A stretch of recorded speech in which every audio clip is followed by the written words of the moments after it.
Hello everyone, आप सभी को स्वागत है Aditya and Ajay blog channel पे। आप जिस लड़की को आप स्क्रीन पे नाचते हुए देख रहे हो, डांस करते हुए देख रहे हो, अब हम सब के बीच नहीं है।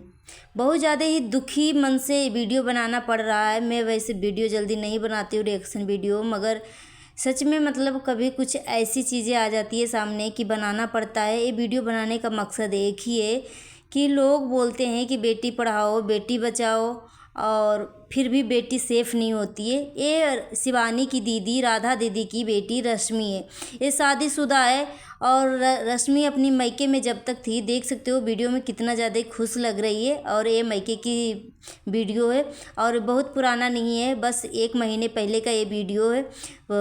25-30 दिन पहले का ये वीडियो। इसमें देख सकते हो रश्मि जो है कितनी खुश नज़र आ रही है, मगर अभी जो है अब हम सब के बीच नहीं है। ये वीडियो बनाते हुए बहुत ज़्यादा ही दुख हो रहा है। और रश्मि के साथ ससुराल में बहुत ज़्यादा ही मतलब टॉर्चर किया गया है, रश्मि को मार पिटाई की गई है। और कहने का मतलब यह है कि बेटी शादी होने के बाद भी मतलब वो सेफ़ नहीं है, और शादी नहीं है फिर भी सेफ़ है नहीं है। मतलब कहने का मतलब यह है कि बेटियां जो है कहीं पे किसी भी तरीके से सेफ़ नहीं है। बोलते हैं कि शादी कर दो, शादीशुदा बेटियां अपने ससुराल में रहेगी, जितना ससुराल में रहेगी उतना ज़्यादा वो सेफ़ रहेगी और सुरक्षित रहेगी और खुश रहेगी। मगर कुछ ससुराल वाले इतने हैवान निकल जाते हैं कि उनको न जाने किस चीज़ की लालच बनी रहती है, किस चीज़ की लालच होती है कि देखो एक हंसता मुस्कुराता चेहरे को ख़त्म कर दिया। और दूसरे के लिए तो ये एक चेहरा निकला, मगर अपनी माँ बाप के लिए, कोई भी बच्चा हो, बेटा हो या बेटी हो, एक माँ बाप के लिए जान होती है, दिल होता है, उसका धड़कन होता है। अब राधा दीदी शिवानी से कहते हुए दिख रही है। जब शिवानी रश्मि के अंतिम संस्कार में जब पहुंची तो राधा दीदी ने शिवानी से कहा कि रश्मि के साथ ससुराल के लोग जो हैं, रश्मि के ससुराल के लोग जो हैं बहुत ही मतलब टॉर्चर किया है, मानसिक रूप से, शारीरिक रूप से मार पिटाई किया है। और इतना मार पिटाई किया है कि रश्मि काफ़ी ज़्यादा एकदम बीमार थी। जितना हो सके मतलब राधा दीदी ने अपनी बेटी को बहुत कोशिश किया बचाने की, और बड़े बड़े हॉस्पिटल में भी चक्कर मारा है। बहुत सारे लोगों ने कमेंट के थ्रू फ़ोन करके बोला कि दीदी आप अपनी बेटी को लखनऊ के हॉस्पिटल में ले जाओ, बड़े हॉस्पिटल में ले जाओ, वहाँ शायद ठीक हो जाए। बहुत सारे लोगों ने बोला कि दीदी दिल्ली में दिखाओ रश्मि को, वो भी ठीक हो जाएगी। मगर जब तबीयत ज़्यादा गंभीर होता है ना, तो माँ बाप को लगता है कि जो आसपास के हॉस्पिटल है, जितना जल्दी हो सके हमारी बेटी को अच्छी से अच्छी इलाज मिले, हमारे बच्चे को अच्छे से अच्छे इलाज मिले।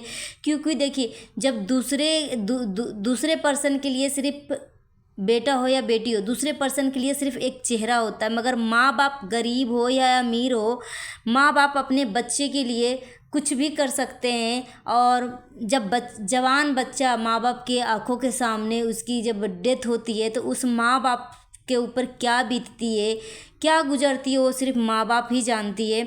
अभी मैं शिवानी के वीडियो देखने के बाद ही मुझे पता लगा कि रश्मि अभी इस दुनिया में नहीं है। और मैंने 1-2 वीडियो ही देखा था और शिवानी के थ्रू ही मुझे पता चला था। और 6 महीने 1 साल पीछे अगर जाते हैं तो राधा दीदी ने काफ़ी शिवानी के साथ मतलब बदतमीजी या गलत सलत मतलब बातें भी बोली थी। मगर शिवानी इतना दिल के साफ़ है, इतनी दिल की साफ़ है ना कि इसके लिए जितना बोलो उतना कम है। एकदम सच में ऐसी लड़की के लिए सल्यूट है। शिवानी फिर भी बिना बुलाए गई रश्मि के अंतिम समय में, और वहाँ जाके जो भी अंतिम संस्कार का जो भी मतलब खर्चा होता है, शिवानी ने उठाया अपने दम पे। और शिवानी सच में दिल की बहुत साफ़ है। बहुत सारे लोगों ने पहले भी कमेंट किया था जब रश्मि जिंदा थी, तब लोगों ने बोला था कि दीदी आप शिवानी से बात करिए, शिवानी दीदी से बात करिए और वो मदद करेगी। और सच में शिवानी से अगर समय रहते अगर राधा दीदी ने मदद मांगी होती तो शायद रश्मि हम सब के बीच होती, या जिसको लिखा रहता है ना इस दुनिया में जाने का, कोई भी बहाना हो तो उसको लाख कोशिश कर लो फिर हम बचा नहीं पाते हैं। शायद रश्मि के लिए इतना दिन ही था, मगर हम ईश्वर से यही प्रार्थना करेंगे कि भगवान रश्मि की आत्मा को शांति दे और अपने चरणों में जगह दे। ओम शांति।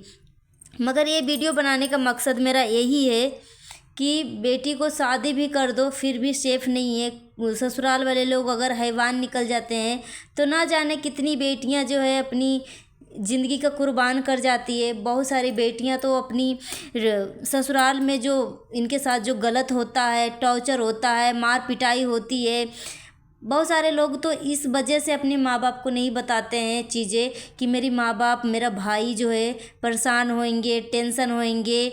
मतलब ये सारी चीज़ों को सोच के मतलब बहुत सारी बेटियां जो हैं अभी भी इस दुनिया में हैं। अभी भी बहुत सारी बेटियां इतने ज़्यादा टॉर्चर हो रही हैं कि अपने माँ बाप को कुछ भी नहीं बता पा रही हैं।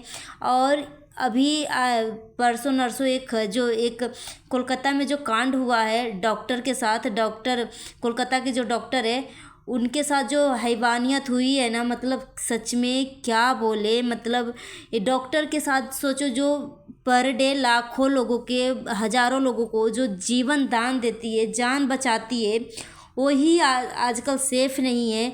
तो हम सब क्या हैं, हम सब क्या हैं सोचो। मतलब बोला जाता है कि बेटी पढ़ाओ बेटी बचाओ, बेटी पढ़ भी जाती है, बेटी सक्षम भी हो जाती है हर चीज़ों में, जॉब भी लग जाता है, नौकरी भी करने लगती है, मगर फिर भी बेटी पढ़ जाती है, बेटी उस लायक भी बन जाती है, मगर फिर भी बेटी बच नहीं पाती है।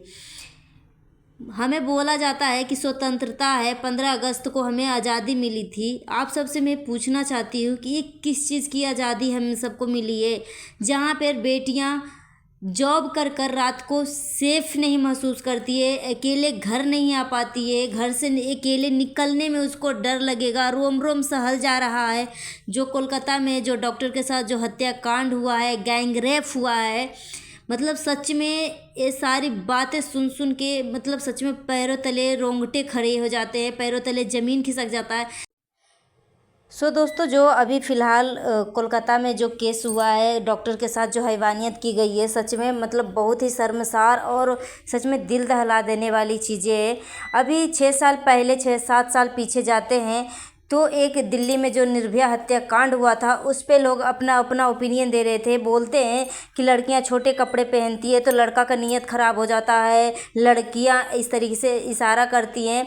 मगर यहाँ पे मैं आप सभी से एक सवाल पूछना चाहती हूँ कि जो कोलकाता में डॉक्टर के साथ जो गैंग रेप हुआ है, जो कांड हुआ है, उसमें तो बेचारी कोई छोटे कपड़े नहीं पहनी थी, उसमें तो कोई ऐसा अश्लील चीज़ें नहीं दिख रहा था, फिर भी वो डॉक्टर सेफ़ नहीं है। जो हज़ारों लोगों को, जो लाखों लोगों को पर डे जान बचाती है, वो सेफ़ नहीं है, तो हम सब कौन से गली के कीड़े हैं। और बोला जाता है कि हमारा देश आज़ाद है। किस तरह की आज़ादी हमें मिली है, जहाँ पे बेटियाँ पढ़ जाती है, लिख जाती है, जहाँ पे बोला जाता है बेटी पढ़ाओ बेटी बचाओ, और बेटी पढ़ भी जाती है, बेटी सक्षम भी हो जाती है, नौकरी भी लग जाता, जॉब भी लग जाता, फिर भी बेटी अब बच नहीं पाती है। तो हमें किस तरीके की आज़ादी मिली है, जहाँ पे लड़कियाँ घर से निकलते हुए अपने आप को सेफ़ नहीं महसूस कर पाती है, जहाँ पे लड़कियाँ रात को अकेले घर नहीं आ पाती हैं, लौट पाती हैं, वहाँ पे हमें बोला जाता है कि हमें आज़ादी मिली है। किस तरीके की आज़ादी मिली है। और डॉक्टर के साथ जो रेप हुआ है, गैंग रेप हुआ है, मूड़ी को मरोड़ दिया गया है, हाथ को तोड़ दिया गया है, आँखों में चश्मा पहनती है तो आँखों पे इतना पंच मारा है कि आँख फूट गया है, फोड़ दिया है, आँखों में शीशा धंसा दिया है, पैर की हड्डियाँ तोड़ दिया है, जांघ को मरोड़ के तोड़ दिया है। मतलब इस तरीके की हैवानियत की गई है। डॉक्टर के सीने पे इतना पंच मारा है, इतना पंच मारा है, और 150 ml तक इसमें स्पर्म निकला है। ये डॉक्टर के साथ जो गैंग रेप हुआ है, एक बंदे को 15 ml निकलता है। तो यहाँ पे एक पर्सन का तो काम नहीं है कि एक पर्सन ही डॉक्टर के साथ रेप किया है, यहाँ पर 150 ml निकला है। इसका मतलब एक से अधिक लोगों ने इसके साथ गैंग रेप किया है। ये शर्मसार दोस्तों डॉक्टर के लिए बोला जा रहा है, जो कोलकाता में जो गैंग रेप और हत्याकांड हुआ है उसके लिए बोला जा रहा है कि सीबीआई जांच हो। सीबीआई ठीक है, सीबीआई जांच होएगी, मगर क्या उस माँ बाप का बच्चा वापस मिलेगा, वापस लौट के आएगा?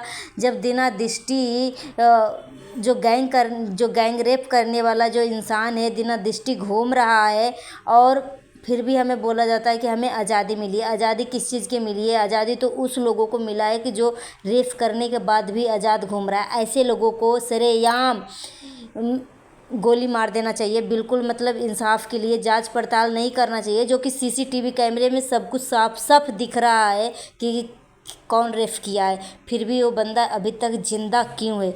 और डॉक्टर की जो माँ बाप है बोल रही है कि सीबीआई जांच भी होगा तो हमें क्या फ़ायदा, हमारी बेटी थोड़ी न वापस आएगी। दोस्तों जाते जाते मैं बोलना चाहती हूँ, सावधान रहें, सतर्क रहें, सुरक्षित रहें। Thanks for watching. जय हिंद, जय भारत।